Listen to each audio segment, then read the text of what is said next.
who don't know me, and I see a lot of familiar faces, I'm State Senator Paul Pinsky. In Annapolis, in the Maryland General Assembly, I chair the Education, Health, and Environmental Affairs Committee, which also includes in our jurisdiction election law, which is one of the topics for this evening. We have two great speakers this evening. Will Smith, who's chair of Judiciary in the Senate. Will is a lawyer by trade. Most of us have other jobs. We're a part-time legislature, as many of you know.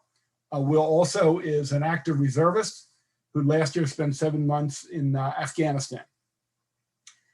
Later in the program, we'll be joined by Joanne Antoine. Joanne is the executive director of Common Cause. She's a great advocate, appears in Annapolis a lot, and deals with election law, among other open government issues as well. The program tonight, we're going to start with police accountability.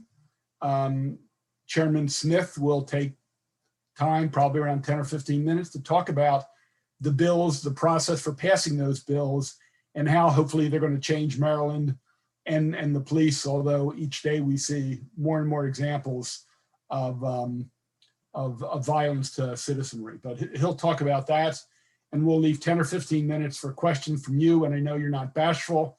That you're on this call speaks to you being a community leader, someone who's concerned, and probably has your own opinions. If you do have questions, you can go to the chat and just place them in the chat, and we'll try to get to as many of them as possible. After we finish the questions on police accountability, we'll shift to expanding the right to vote, another key component of social justice and our battles to achieve that here in Maryland and across the country. Joanne will speak for 10 or 15 minutes, and then she'll also take questions. We had a number of initiatives during this last January to April session. We had a successful election for the presidential election, where it was almost record-breaking. And then if you have questions for Joanne afterwards, again, please place them in the chat. Let me give a little context before I call on Will Smith to start the program. I mentioned police accountability. We want to talk about police accountability and the right to vote and access to voting. The murder of George Floyd captured the nation's focus. Although violence, as we know, in Black and brown and other poor communities is far from new. While it got a lot of TV time and it was horrendous to see over and over again, and it affected all of us. But sadly, it's gone on for many generations, and it's been frequently ignored because of antiquated laws.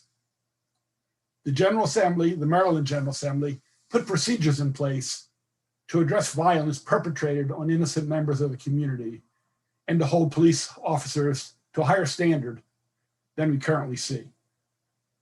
At the same time, we clearly want to protect our communities from crime, but the point is both can take place.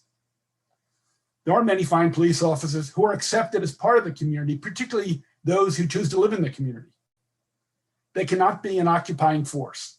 That doesn't work. And as you'll hear in just a moment, we put in place a number of safeguards which hopefully can turn this around. In voting, Maryland and nationally, records were broken. The highest turnout since the early 1900s. It was astounding. Unfortunately, as we all have read in the paper, the right wing is trying to stifle voting around the country. We can look at Georgia, Florida, and many other states where they're trying to restrict the ability to vote, particularly in poor communities and Black and brown communities. It's totally unacceptable. We in Maryland, we're not always the bastion of progressivism, but on this we played a pretty good part. We've taken a different tack. We've tried to expand the right to vote and make voting easier. And Joanne will talk about some of those strategies, from early voting to getting on a permanent mail ballot list, to a number of successes. As you recall, the primary for the last presidential election, we called for and the governor approved an all-mailed election, which I thought worked terrifically. 5 states have all-mailed elections. He wouldn't agree to do that in the presidential election, but despite that, people came out and waited whether in early voting or drop boxes or on election day itself. So that's our program for tonight. We're going to, as I said, try to keep it tight, finish between 8:15 and 8:30. I know you have other things to do, like catching dinner, taking care of your children, and a lot of other factors. So with that, let's start the program. We have, like I said, the chairman of Judicial Proceedings, Will Smith, who's from Tacoma Park, and we're really glad to have him. Will, let me shift it to you. All right. Well, hey, good evening, everyone, and thank you, Senator Pinsky, for the introduction. As Senator Pinsky mentioned, I'm the chairman of the Judicial Proceedings Committee. I'm the 50th chairman of the oldest committee in the Maryland General Assembly. We have 4 standing committees in the Senate, and our jurisdiction covers everything from transportation, housing, criminal and civil justice, and everything in between. So we've got a broad array of topics that fall under our purview. So I wish we were all together in person. You know, as the senator mentioned, I practice law during the daytime, and I'm kind of enjoying the top, you know, kind of my wife calls it the work mullet, where I have the, you know, dress shirt up top and, you know, some, you know, shorts in the below. So I'm enjoying that phase of this, but I really wish we could be together in person. I look forward to the weeks and months ahead as we all get vaccinated and we can be here in person together. So good to see you all remotely. Before we dive into the police reform issues, and I think that's a hot topic, it's timely because of what just happened in Ocean City, and I can provide some context for that.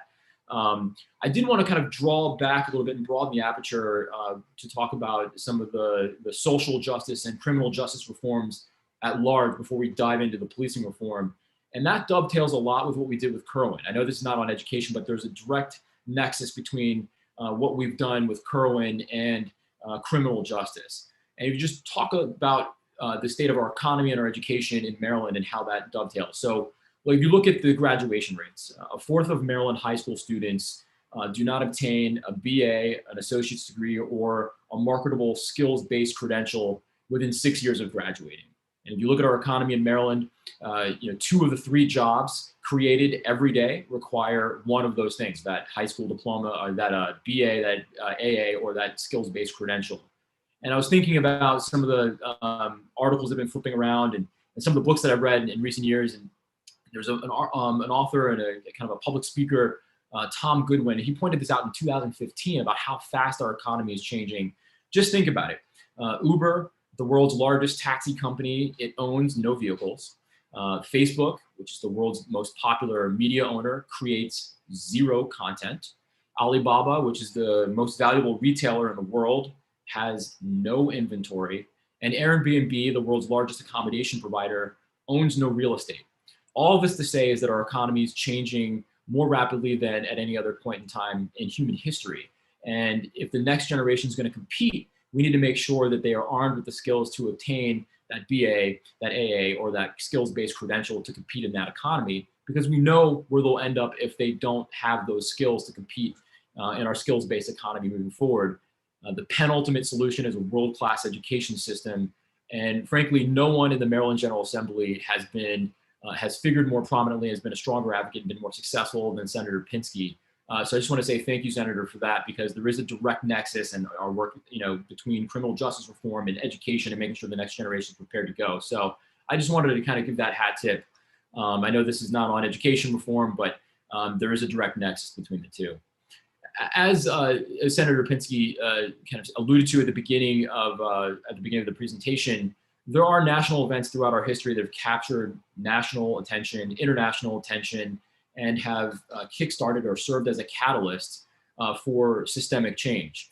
These, to my mind, I think about George Stinney, or the 1960 lynching of Jesse Washington, Emmett Till, the Edmund Pettus Bridge, and then obviously the murder of George Floyd. These tragedies have served as a catalyst for broad-based systemic change, because the senator is absolutely right. Senator Pinsky is absolutely right, because folks that in the United States, in our state, in our county, that all too often move about their daily lives without fully realizing the actual reality of what's happening for communities of color, marginalized communities every single day, can no longer afford to and can no longer ignore those realities. And so we find ourselves in one of those moments.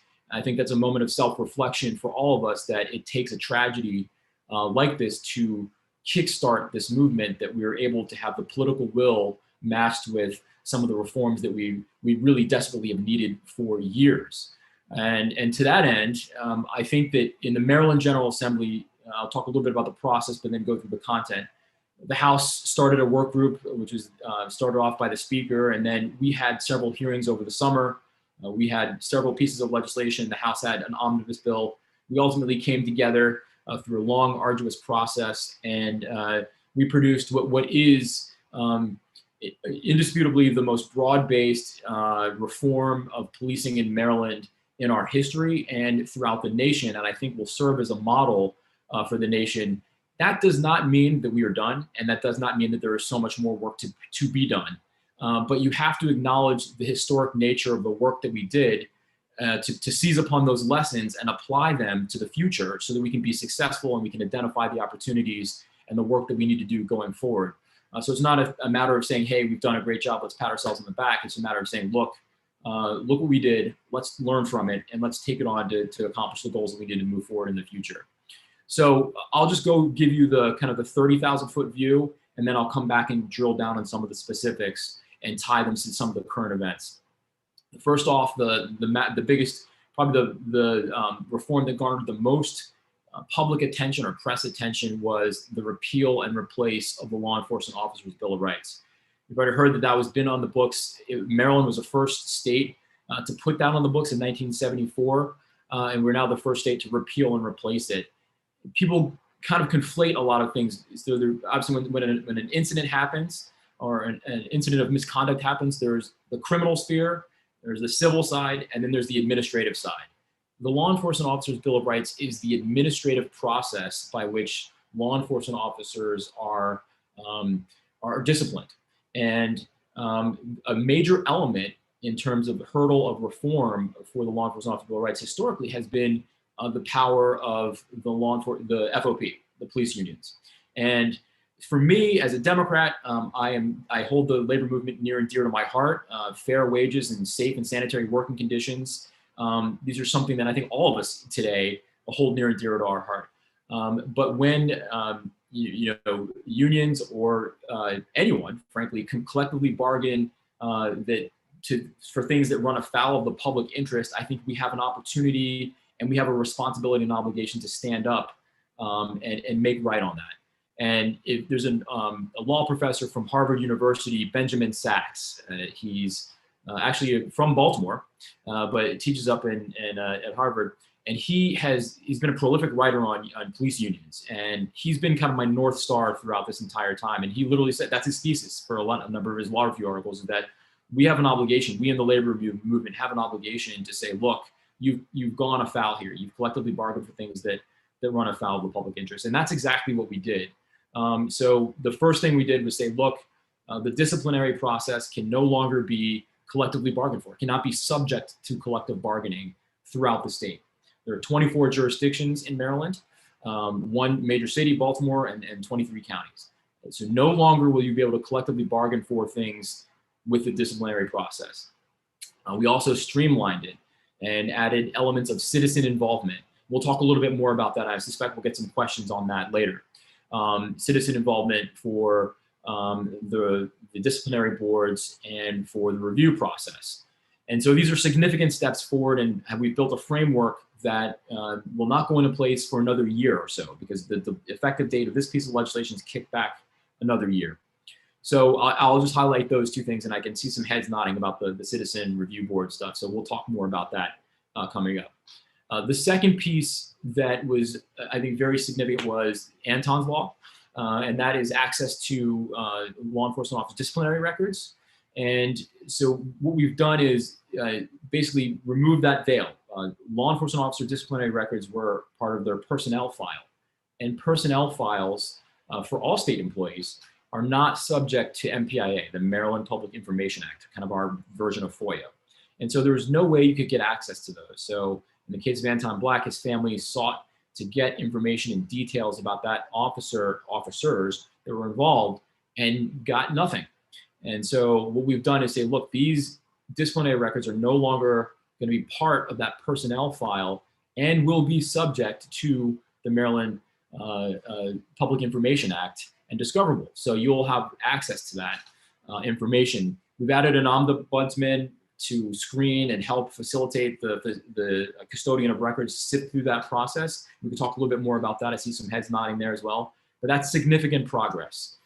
We've also added in processes within the Law Enforcement Officers Bill of Rights replacement, repeal and replace, that decertifies officers when they're convicted and or charged of certain things, so that you can no longer be a law enforcement officer anywhere throughout the state. You can't kind of outrun your discipline process from one county to another. And a next step that we're looking to do is for the Maryland Police Training Standards Commission is to create a database of sorts, so that, and to give them the power to decertify for certain events, so that we can make sure that that process is more streamlined and that everyone has one central repository for that information. So we can talk a little bit more about that, but that legislation is, I suspect, is forthcoming in the future. Curtailing no-knock warrants. We did not end no-knock warrants, but we did curtail them. We set forth a 3-step process of approval. So the state's judicial approval, the state's attorney, and the officer that's going to be in charge of effectuating that warrant will have to approve that process. We also made it uniform, meaning that we put forth requirements that every application must include several pieces of information to include, whether there are pets there, whether there's vulnerable adult, children, and that type of information. That was not uniform throughout the state. So it may have been common, but certainly not uniform. And we'll talk a little bit more about that as well. I suspect I see some heads nodding as well for some questions about the difference between getting rid of no-knocks and or curtailing them. I think you have to be very careful with our statutes. Very tricky, because if you just say we'll get rid of no-knocks, then a knock and announce could be anything from knock, knock, knock, breach, if you don't put a time limit on there. So all those applications would migrate to the knock and announce, would be less, wouldn't have as much scrutiny on them, and could potentially be even more dangerous. So it's a more complex discussion, but a lot more work to be done in that area as well. We required the usage of body-worn cameras. I think that's actually the sleeper bill of the package.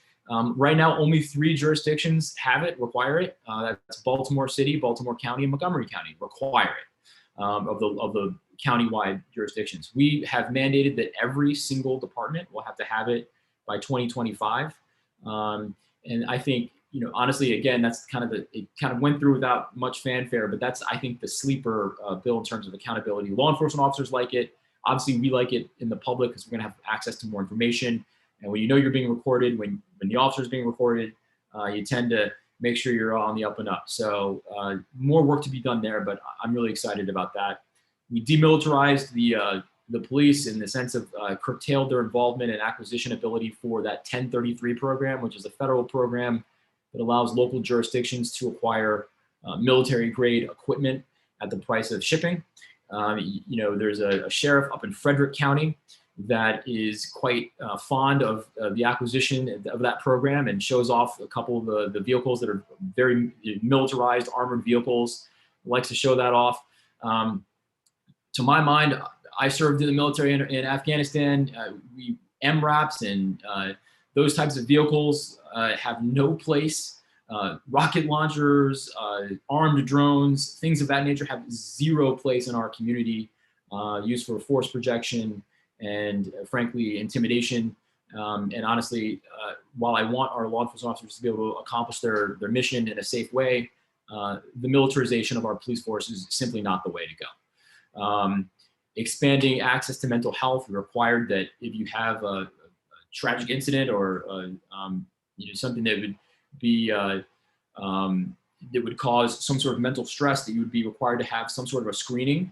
Every department has to have a screening, not a full-on scope evaluation, but at least a screening, and to let that officer know that there are resources available for that officer as they move forward in their career. We also, you'll hear a lot about qualified immunity. We did not address that. What we did do is we upped the caps for the Local Tort Claims Act and the Maryland Tort Claims Act. We increased the ability for the plaintiff to, the amount of money that the plaintiff can seek in satisfaction when they sue a department. But qualified immunity, that conversation is still out there. Happy to have that discussion as we move forward as well. And then finally, local control to the Baltimore City Police Department. There is a great article from the Able Foundation. I think you can go, I'll Google it and drop it in the link. It talks about the history of the Baltimore City Police Department. I've also got a book called The Men of Mobtown, which I've been reading with my colleague Charles Sidnor from Baltimore County. But this book goes into the history of policing in Baltimore City. It's fascinating. But Baltimore City, the police department has been controlled by the state. Although the mayor and the city council control the budget and can do the hiring and firing of the chief, they can't make policy decisions for the department. And so what we've done is given them the ability to put that on their city charter, which is going to come up on their next election. And the citizens of Baltimore City will have the opportunity to go ahead and say, look, we'd like to have that responsibility vested with the city council and the mayor so that we can hold our local officials more accountable for what's happening in our police department. So we've done that. So with that basically rounds out the reform. Like I said, a lot more to be done, but make no mistake, I think we can be proud of what we did. This is historic in nature, and it is the most comprehensive and consequential reform in policing that we've ever done.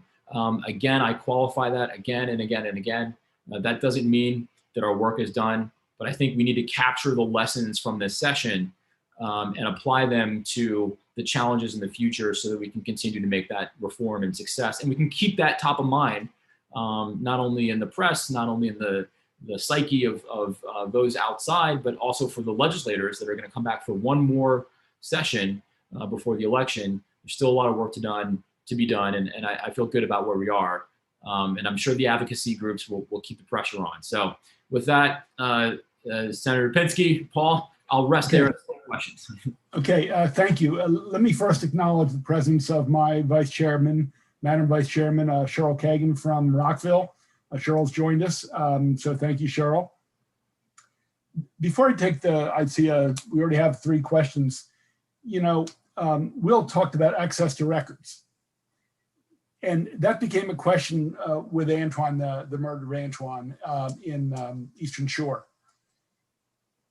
It used to be that only if someone was convicted of some kind of, if a police officer was convicted. But the question became, what about if there were complaints, complaint after complaint after complaint, but they were never followed through or not enough evidence because of the local officials, and they just, I hate to say it, whitewash, but that's essentially what would happen in many cases. So if there's a police officer had not just 1, but 2 or 5 or 10 or 15 complaints against him or her, the question became, should the public have knowledge of that? Because if there's a trend, even if there weren't convictions, it says something.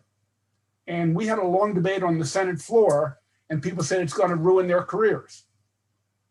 Well, I think people understand there's going to be a complaint, you're a police officer, that's going to happen.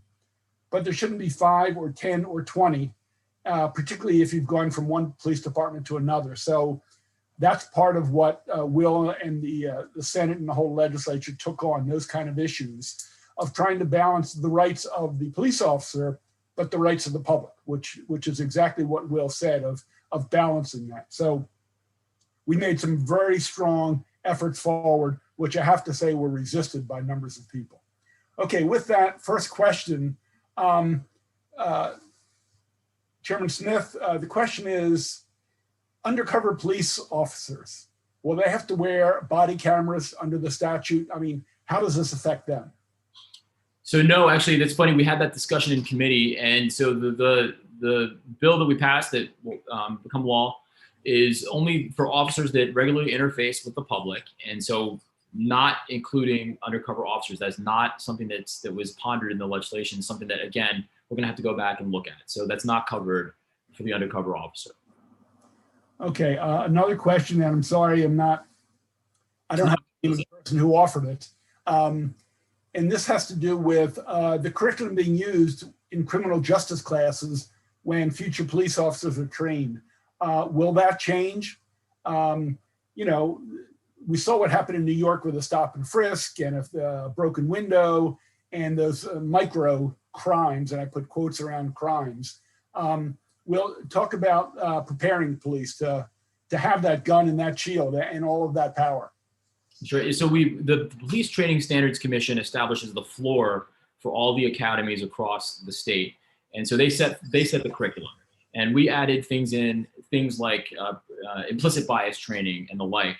And also, I neglected to mention a significant piece of reform, which is the use of force standard, which is now necessary and proportional, viewed through the lens of the totality of the circumstance. We can talk a little bit more about what that means, but obviously it hasn't been road tested in the courts yet. But you can look at examples like what you've seen at Ocean City, and you can understand that even under the old standard, the current standard, this doesn't pass the muster. But under the necessary and proportional, viewed through the lens of the totality of the circumstances, I think that's a much more, life-friendly, if you will, or option and standard. I think it's going to save lives. It's going to prevent people from interacting unnecessarily.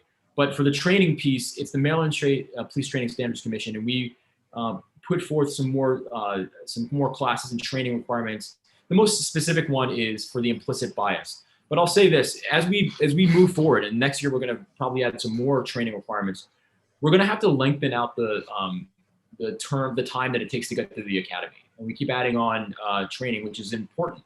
But if you look at our European counterparts, you're looking at like 2 years of training by a couple of months here in the States.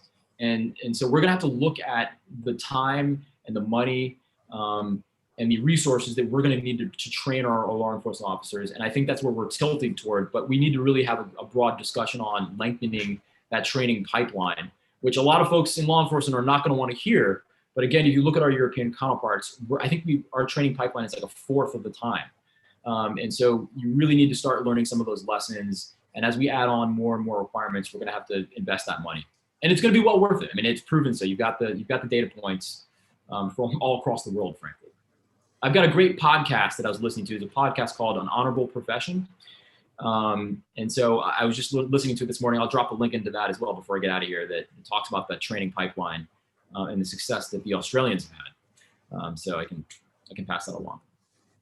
Will, take a minute to talk about some of the components of the Law Officers Bill of Rights.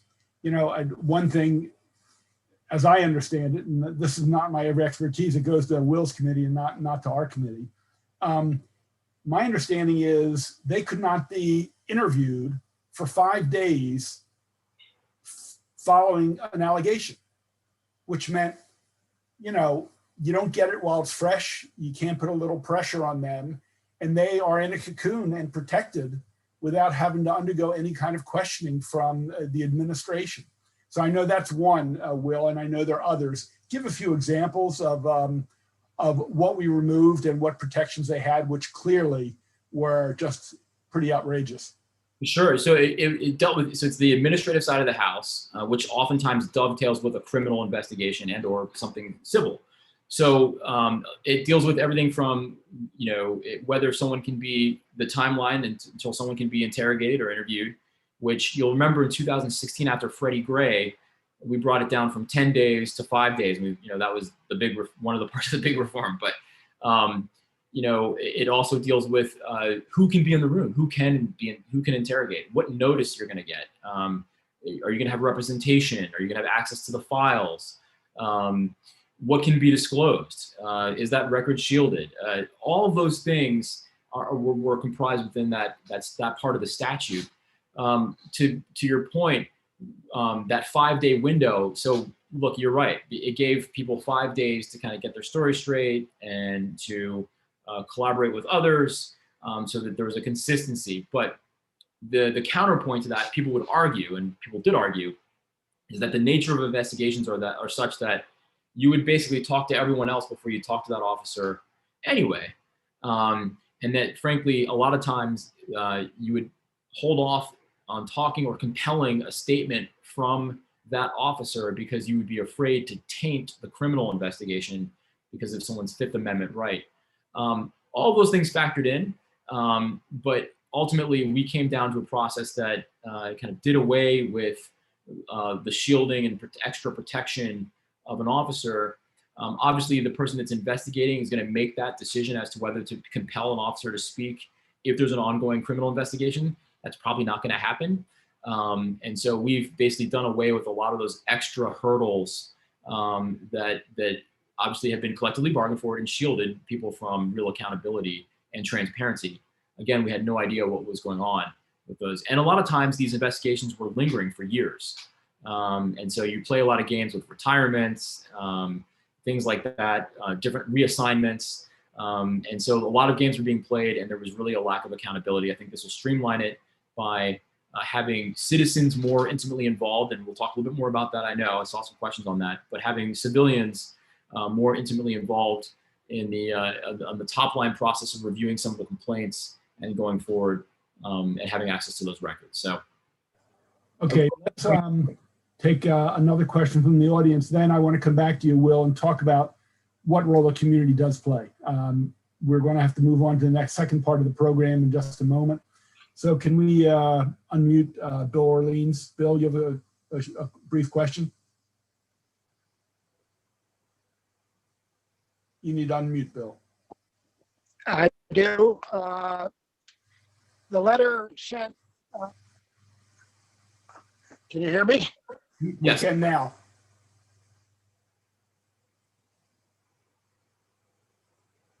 Bill? Can you hear me? It's not very stable, Bill. I think we may have to come back to you. I'm going to go to another. I'm wondering if. Yeah, Bill. Yeah, we're going to have to. The Senator Smith and 5 others, and a total of 5 delegates sent. Yeah, Bill, we're going to have to pass.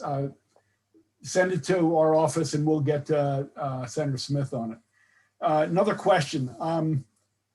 Would you be amenable to looking at a law that limit the need of trivial traffic stops, as was recently done in Virginia, given the well-documented disparate treatment Black and brown people get in these pretextual stops? You know, the light or the license plate, we're all familiar with that. Bill, Will? Yes, so I think we've done a lot of good work with like kind of those primary offenses and the secondary offenses, primary being that, you know, like remember a couple of years ago, if you had dice in the mirror or any sort of license plate obstruction, that would be a primary offense. And that would be something that an officer could stop you for. Getting rid of more of those kind of trivial primary offenses is something we're definitely going to be pursuing. The traffic stops, officers will tell you this is one of the most dangerous things they do. And if you're talking about something like a speeding infraction or something like that, yes, I'm definitely looking forward to move forward with measures that take the officer out of the equation when possible. Again, everything from right-fitting the appropriate social response to someone having a mental health crisis to something more of a nuisance crime, right-fitting the appropriate social response as apart from a law enforcement officer, all the way through those certain traffic offenses. I think that's something that we're going to be taking a deep dive into next session. And I am definitely amenable and a proponent of those measures. So yes, is the short answer. Well, I'm going to ask one more and we're going to probably have to move on. You know, a number of us have talked about these domestic violence calls, which can end up very violent. And the idea of talking people down. One idea, which I think others have talked about, was to send a police officer and a social worker.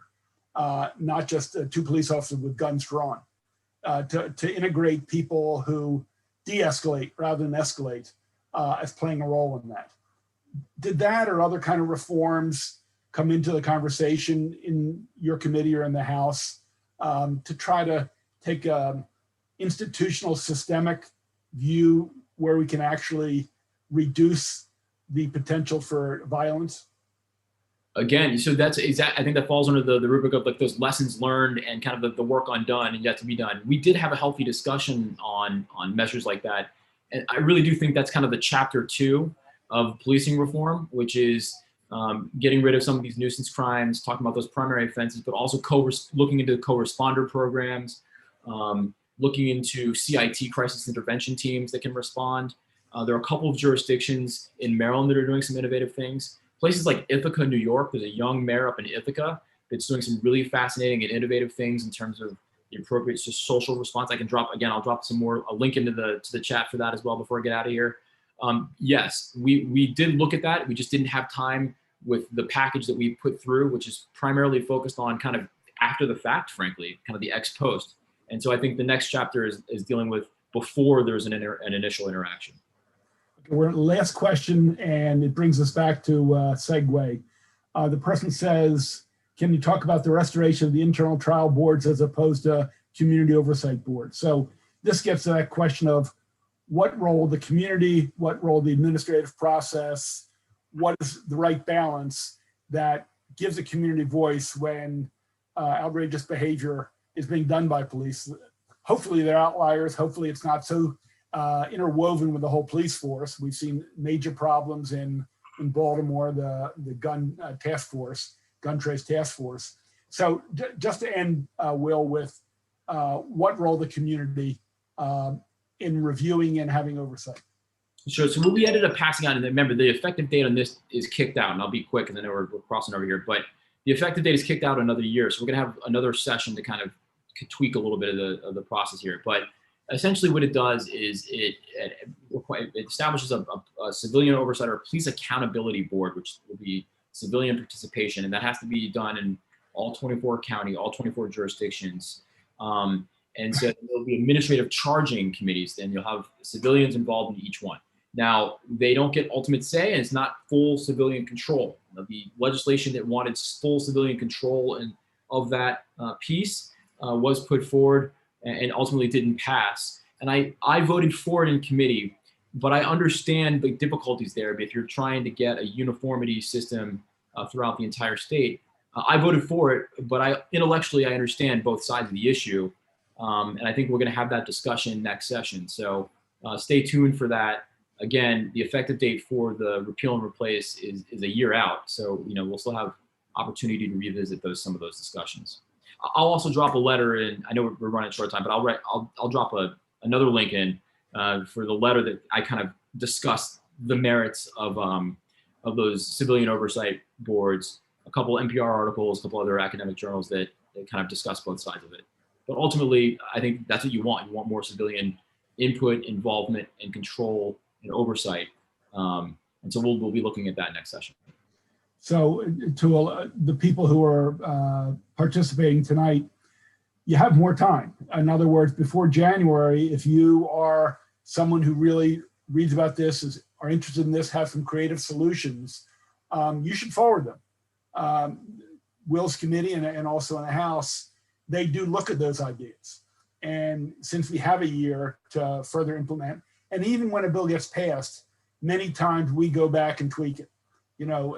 Going from theory to practice to theory, you're always fine tuning your practice. So we clearly want interaction. We're a citizen legislature. As you know, we're there 3 months a year. We're in the community, whether with our jobs or with Little League or whatever it might be, or jogging very slowly through town. We're part of the community, and we want to hear what you have to say. So with that, Will, thanks for taking part of your night and joining us. You did a great job. The politics of trying to work through this and work through two chambers and the FOP and a lot of the other advocacy groups, it's not always easy.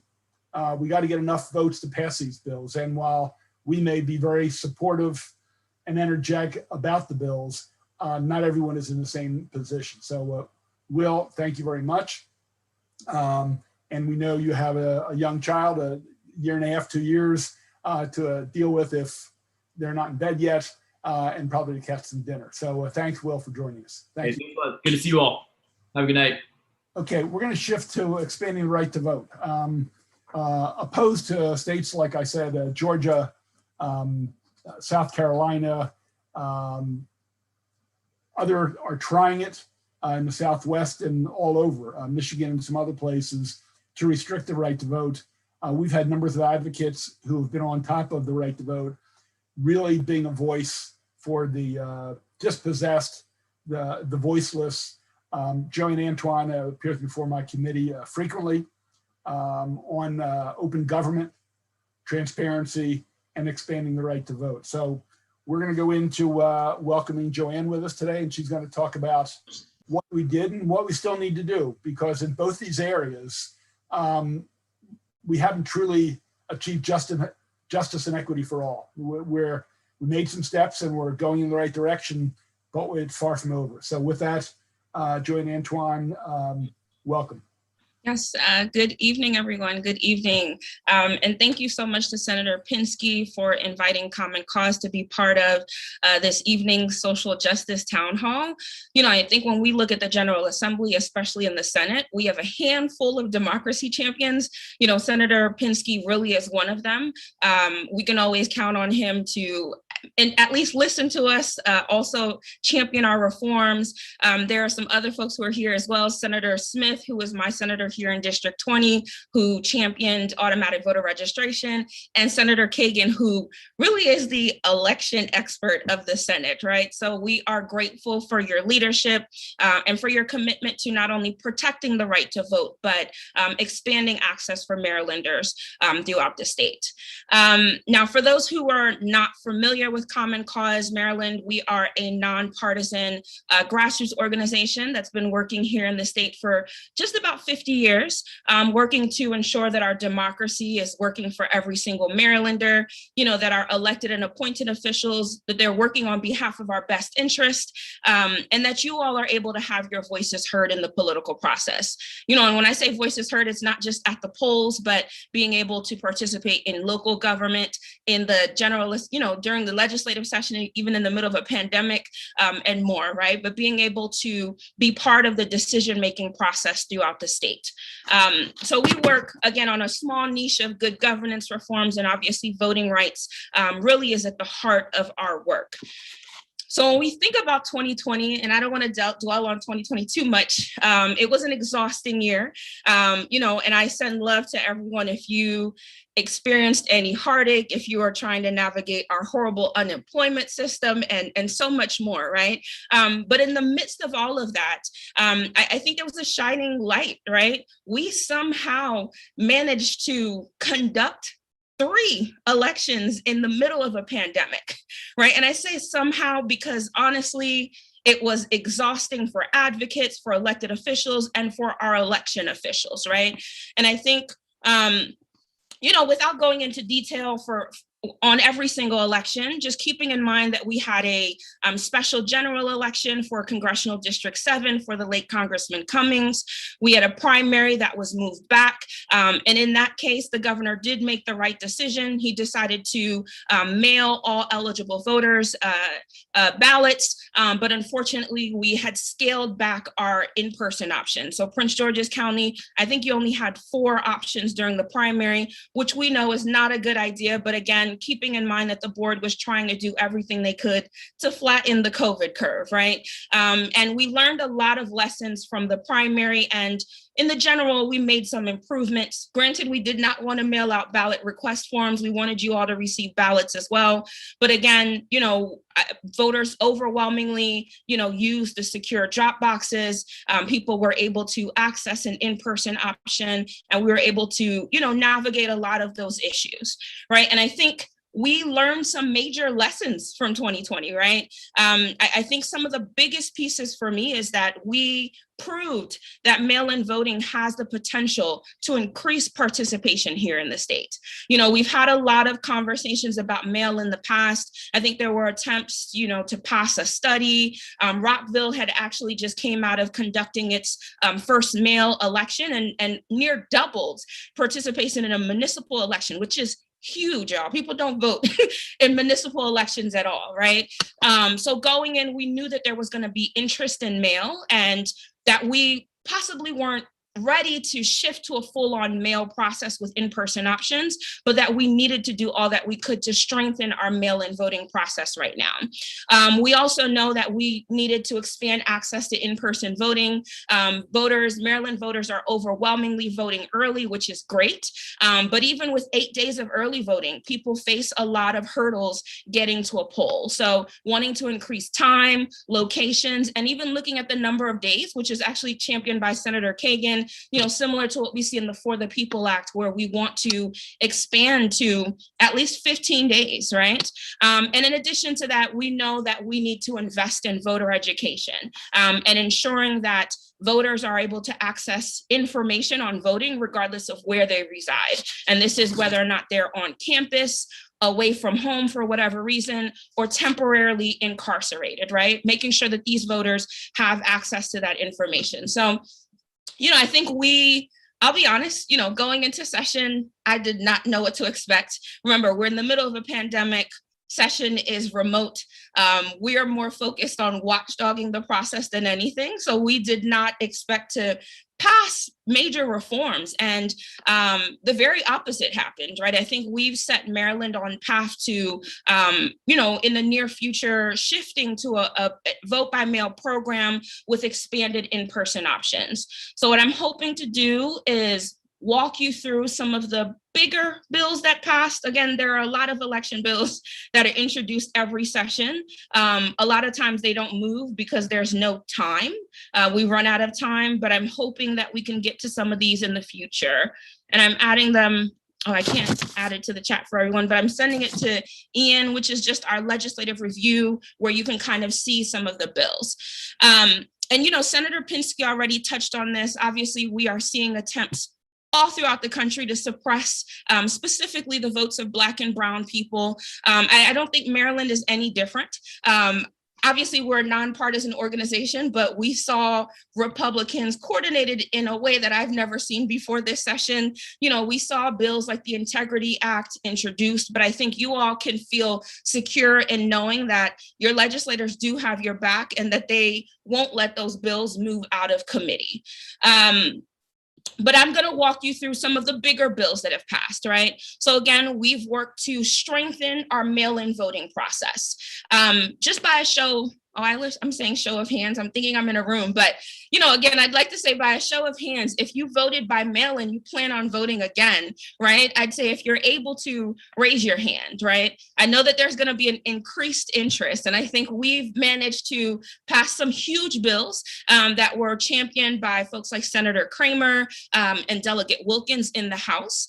So we've established a permanent mail-in voting or permanent ballot list, right? This is useful for the voter who knows that they, for whatever reason, you're not going to be able to go in person to vote, right? Maybe you are disabled, that you're going away, or you like the convenience of being able to vote from home, right? You now will have the option to opt in to this permanent list. And what's actually going to happen, and this was a provision that was added by Senator Pinsky, is that we are going to be mailing out ballot request forms to every eligible voter in the 2022 and in the 2024 primary. So that form will be coming to you before the election. I'm forgetting the amount of days beforehand, right? But it will include an option on there for you to check off whether or not you want to continue to receive your ballot by mail during the cycle, or if you want to permanently receive ballots moving forward. And again, when I say permanent,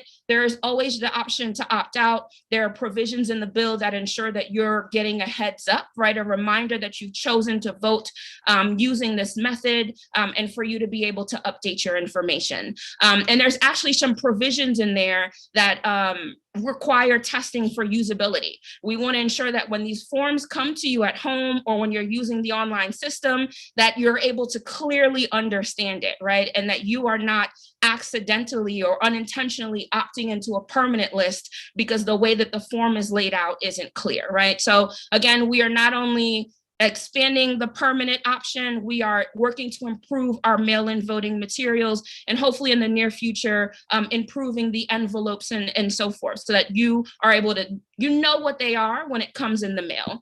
I think some other big pieces, I'd say overwhelmingly, those who voted by mail, especially in the in the general election, returned their ballot using a secure drop box. Now, if you remember in your neighborhood, there was a drop box somewhere, there was probably a camera, even if you couldn't see it, it was monitoring it 24/7. And I know that in some parts of Prince George's County, there was actually security personnel that was there watching as well, right? And election officials came by regularly, 2 to 3 times times a day to pick up the materials that were inside.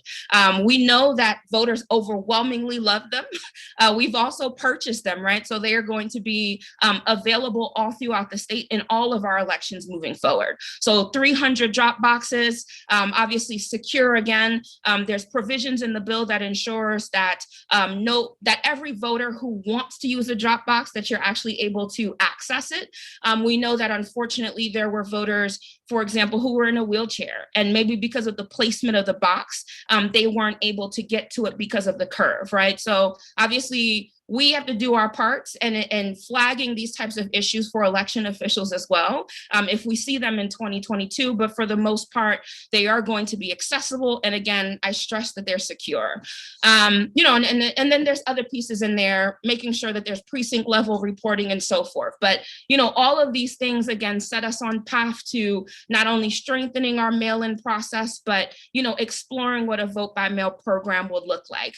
And I know that there are some other pieces that we hope to address in the future, like improving our tracking system so that you're receiving regular updates. In addition to that, right, we've seen bills introduced in the past that were aimed at expanding access to early voting. We know that it can be difficult, especially right at the peak of GOTV, to make it out on election day. That is when you might run into the greatest amount of lines, and it really is your last chance to vote.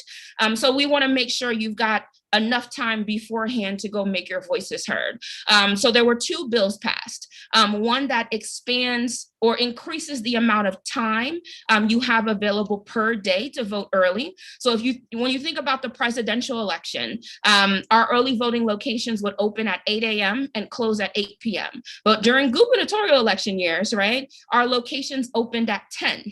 Now, if you're like me, I go to work at, we're a bit all over, but at 9, right?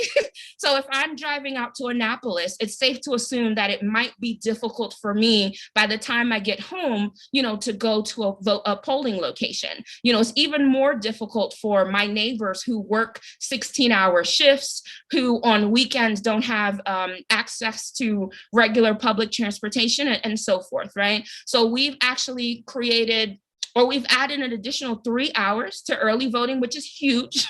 Again, I want to stress that the 7 a.m. period, for folks that are going into DC to work, this is critical, right? So in all of our elections, early voting will begin at 7 and close at 8 p.m. And I think another big provision, or another big bill separately, actually championed by Delegate Ludke, increases the amount of early voting locations that we have.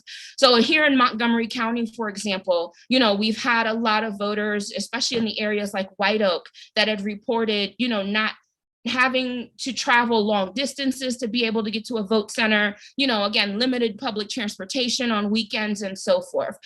So Delegate Ludke actually worked on a more equitable formula, that increases the number of early voting locations that are available in each jurisdiction. And in Prince George's, you will have an additional 2 early voting locations, which is big. There are provisions in the bill that ensure that they're equitably placed, that they're in areas that have the largest populations of voters, and obviously your local board provides a mean for input as well. But 2 more early voting locations in the county, I think, is a huge win. And hopefully in the near future, we'll shift to having more days. And I could go on and on for days, but, again, there were so many bills. I think 2 other really big ones that I want to highlight, it increases access or expands access to voting for students and for eligible incarcerated individuals, right? When we're looking at the young person who is away on campus, or away from home and traveling into the state, a lot of times students don't know how to go about voting by mail. Students sometimes aren't sure where to go in person. And, if you're like me, where you live near UMD or a MICA, I think those campuses are unique because they've got robust, voter education programs on campus. So we've actually tried to mirror some of what those schools have been doing. So all of our campuses will now have designated vote coordinators or campus vote coordinators. These campus vote coordinators are tasked with, establishing vote programs or voter education programs on these campuses campuses, and as well as supporting student organizations that might be working to help get out the vote on campus. It also ensures that voter information is easily accessible on school websites. You'd be surprised, when you dig on a campus's website and you're trying to find where a voter registration link is, how difficult it is to find. So this requires, all of that information to kind of be facing forward for students so that it's easy to find, and other pieces like ensuring that the campuses get to provide local boards with input on where polling locations are located. And, in addition to that, expanding access for military personnel, and then this other big bill over here, keeping in mind that we do have people who are incarcerated right now that are eligible to vote, right? These are folks who are serving time for pretrial on misdemeanors. And in Prince George's County, you all actually are unique because State's Attorney Brave Boy, am I saying that? Yeah, State's Attorney Brave Boy was actually leading a program, to ensure that voters behind the wall, that they had access to voting during 2020. We've built on those reforms, ensuring that these voters have access to information, and Baltimore City actually will have a drop box. So again, we've made a lot of progress here in the state. There's a lot of work to do, but I think 2022 will certainly be an interesting year, right? I think we're going to see an overwhelming number of voters voting by mail. And I think there's going to be some momentum coming out of 22. So I will pause there because I could go on and on for days. But again, I'm just excited that we've made so much progress. And obviously, thank you again to Senator Pinsky for his leadership on all of these bills. Thank you, Joanne. And, a lot of people are skeptical of all mail voting. And when, and to be honest, people say working and poor people can't handle it. They can't manage it. And that's why we shouldn't move forward. Well, when it was done in April, the turnout was terrific. And it was on a quick turnaround with a fair amount of education, but not extensive. And I think it proved that everyone will be receptive to it. The 5 states that have done it, they're not turning back. They like it. And I think that movement's going to grow. I personally was somewhat skeptical. I'm a believer. And in fact, I tried behind the scenes to move an all-mail ballot into law, but some were not ready for that. So at that point, we decided having a permanent all-mail ballot was the best second step, or the plan B. So we turned a bill, Senator Kramer's bill, and Delegate Wilkins into an all-mail ballot to try to increase those numbers. And we believe the more people do it and get comfortable with it, and they start spreading the word, it's going to grow. And I think those of you who did vote in the presidential election, more and more people did early voting or mail ballots, and early voting was much more crowded than election day. Election day was a lot thinner in terms of turnout. So I think things are changing. There's a dynamic that's changing. Now, look, it was a presidential election, and now we're going to be facing an off-year gubernatorial election, congressional election, which clearly has a much decreased turnout. I have my own partisan reasons that we have to get a large turnout because they want to take back the governor's mansion. So, but regardless of how people vote, we have to increase it. Now, we had a record turnout, and we have to go even further. I've learned, and I think many of you know, there are large segments of the population that are alienated, that feel that government doesn't work for them. And they say they are on the margins, no one gives a damn about them. But the more people participate and have skin in the game, they start to be more invested. So we have to get as many people as possible. We have to encourage them. We have to help them. We have to help them get to the polls. So with that, Raynell, you've got a question for Joanne. Raynell Hinton, can we unmute Raynell?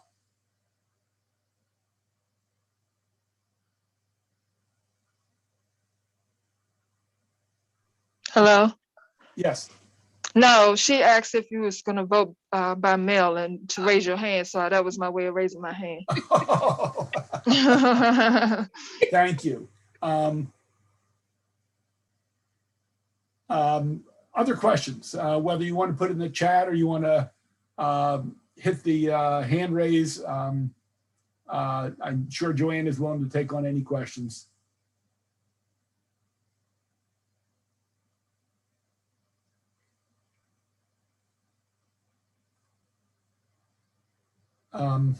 Okay. That means I did a good job of explaining. Yeah, Joanne, why don't you take a quick minute? We won't belabor this. Are there other reforms that didn't make it to the starting or the finish line that you might see coming up in the 22 session? And then we'll go to Sarah Starrett. Yeah, I mean, I don't want to go too deep in the weeds. Again, just thinking about, things like improving our tracking, creating a process for curing your ballot if you're someone who forgot to sign, a reasonable process that isn't too much work on the local boards. And I think long term, I think the Senate was on the right side here, right? I do think we're at a point where we should be seriously considering shifting to a vote by mail program with expanded in-person options, right? Shifting to something similar to what we had in 2020, vote center model, more days, more time, and so forth. I think that's kind of where we're at right now, but smaller pieces that, again, improve our mail-in voting process. There's some other issues, and Sarah, I'll go to in just a moment. The issue of public financing of elections, of getting big money out of campaigns, and minimizing the deep pockets of the people and the corporations and the very wealthy who can give $6,000 at a shot. Let me talk the modest reform and the major reform that we haven't been able to move yet. Our current governor was elected the first time using public financing. He didn't have a lot of money. He didn't put a lot of money in, and he raised enough matching money to get the state to supplement his fundraising with the understanding of you limit how much you spend, private money you use. I introduced a bill this year because the fund was depleted and no one would have been able to use it. And a couple other people have used it in the past.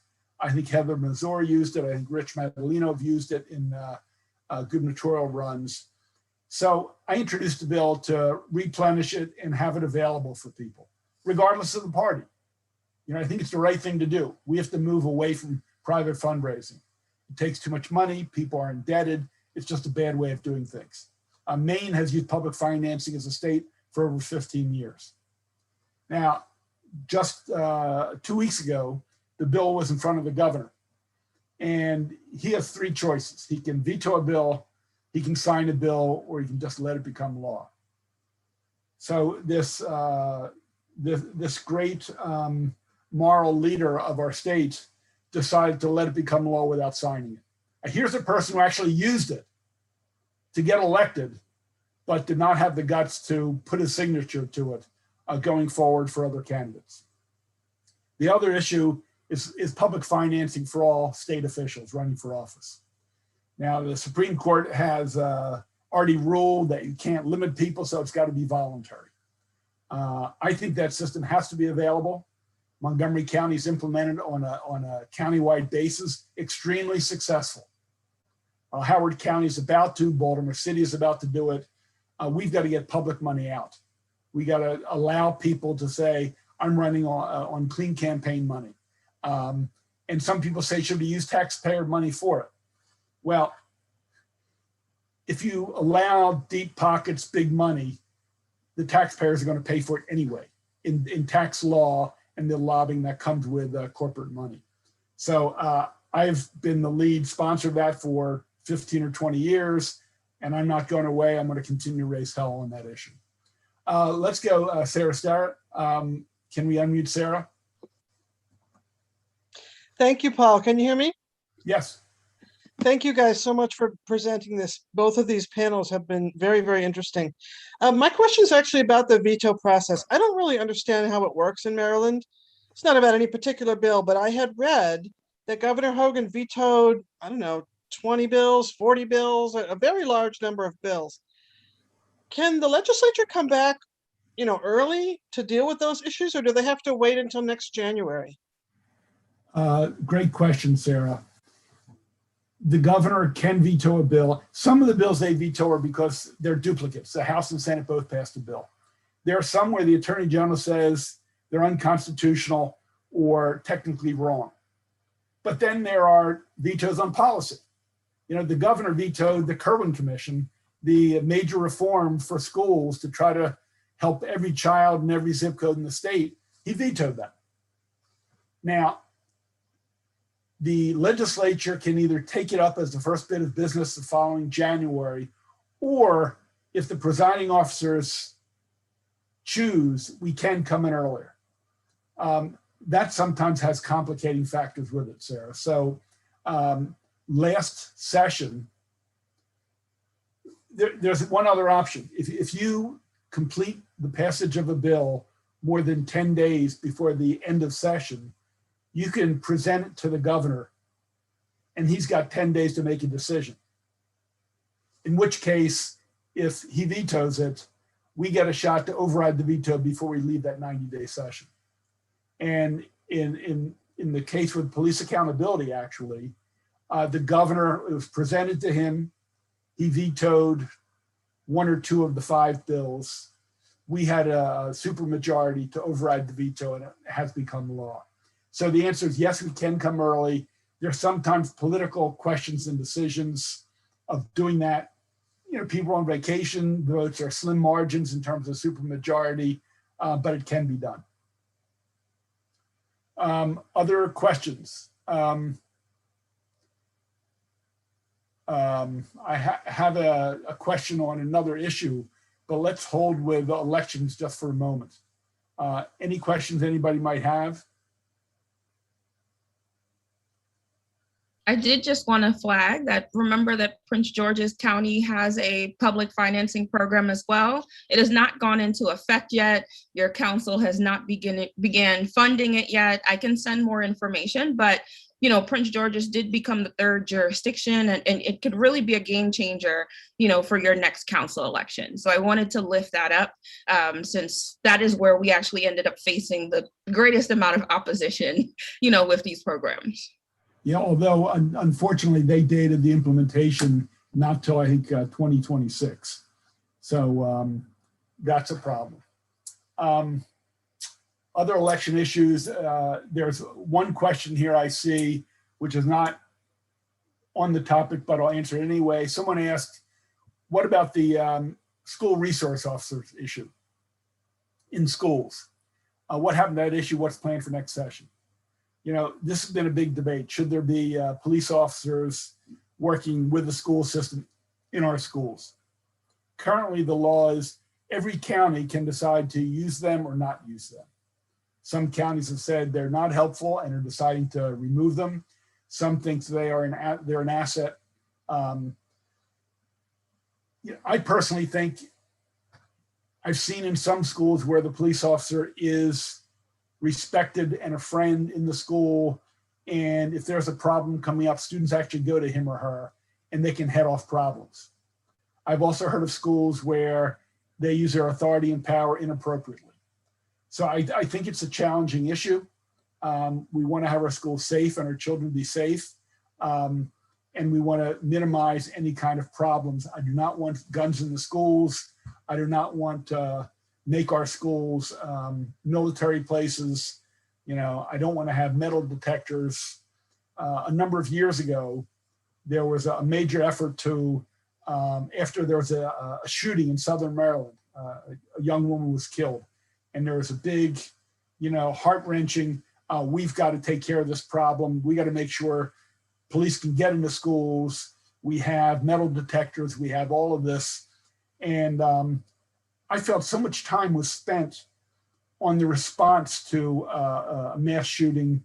There was no time or money looked at addressing it proactively. It was all helping police respond to a mass shooting, but there's no money put aside for social workers to do counseling, to find that troubled child before they commit an act. And I was the lone state senator in the whole Maryland Senate to vote against that bill. That bill said there should be $10 million to go to school resource officers. Well, I support, and I will continue to support next year, that money shouldn't be restricted to go to school resource officers. It should go to counselors. It should go to people who can provide therapy in those schools if they find that troubled child. So this gets back to police accountability in a lot of ways. We've got to take a more thoughtful approach to our children and in our schools.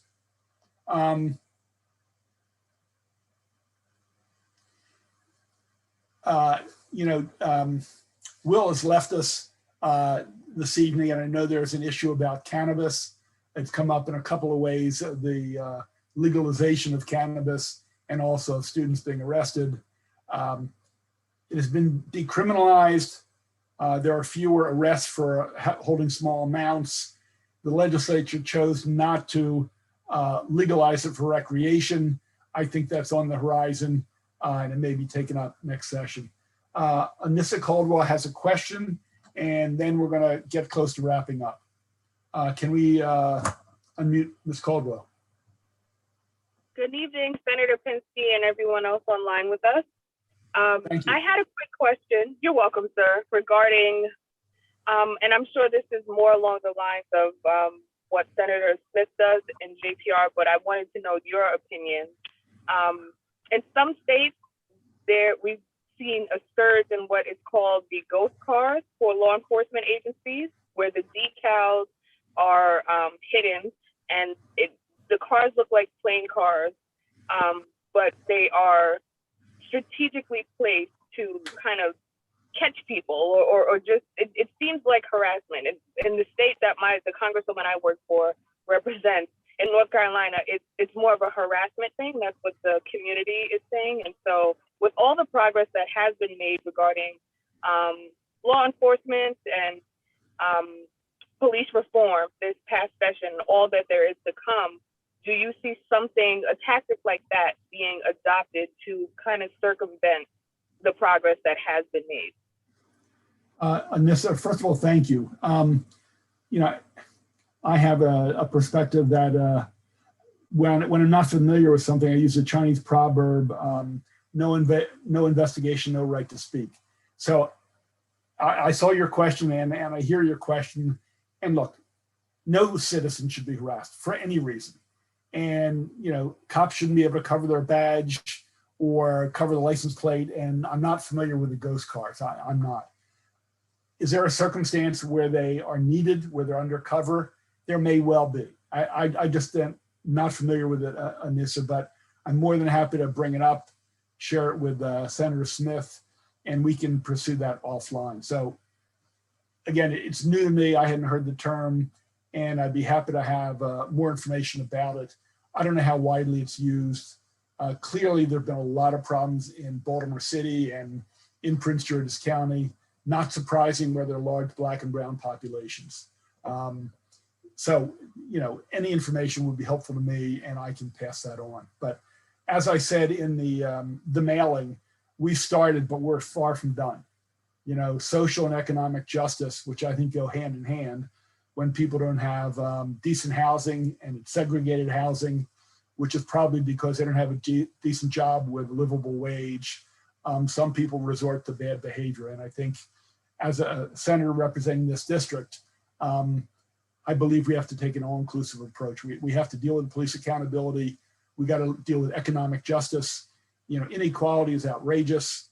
All these corporate leaders who pay no taxes, that money could be used for counseling for our children, for wraparound services in our schools, for kids getting health care in their school. So there's a lot to be done. The fight for social, economic, environmental justice is far from over. Tonight, I wanted to at least raise two issues. There are obviously many more. The police accountability and the right to vote and the expansion of voting rights. So I want to thank Joanne. I want to thank Will. And most of all, I want to thank you for taking an hour and 20 minutes, hour and 15 minutes out of your evening to participate, to listen. And this doesn't end the conversation. My staff is ready to address any problem or challenge you might have. We might not always have the exact answer you'd like, but we'll be honest and upfront with you. If you've got ideas for legislation, Ian Allman Susan Caviola, who works in my office, are terrific. And you obviously can approach Joanne Antoine and Will Smith as well. So with that, I want you to get to dinner or a glass of wine or whatever you might need to relax after a tough day. And thank you all for joining us tonight. Be well, be safe, and if you're not vaccinated, get a shot. Thank you all.